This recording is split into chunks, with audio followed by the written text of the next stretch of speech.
Everyone, আপনারা যদি বস two movie দেখার জন্য ক্লিক করে থাকেন, আজকে আপনি অবশ্যই সঠিক জায়গায় ক্লিক করেছেন। আজকে আমি আপনাদের মাঝে বস টু মুভি আপনি কীভাবে দেখবেন তা আপনাদের মাঝে ডিটেলসে বলবো। এবং বস টু মুভিটি দেখতে হলে আপনাকে এই চ্যানেলে লাইক এবং সাবস্ক্রাইব এবং পাশের বেল আইকনটি বাজিয়ে দিতে হবে। লাইক এবং সাবস্ক্রাইব করুন এবং পাশের বেল আইকনটি বাজিয়ে দিন বন্ধুরা। এবং বস টু মুভিটির নামটি লিখে কমেন্টে টাইপ করে যান বন্ধুরা।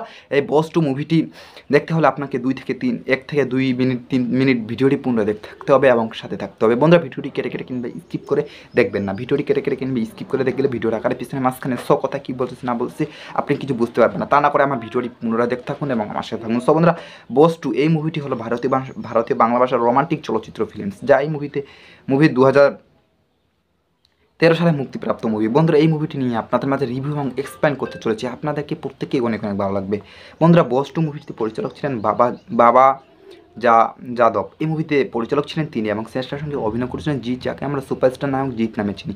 মুভিতে অভিনয় করেছেন শুভশ্রী গাঙ্গুলি। মুভিতে অভিনয় করেছিলেন নুসরাত ফারিয়া মাজহার। মুভিতে অভিনয় করেছিলেন ইন্দ্রি সেনগুপ্ত, অমিত হাসান।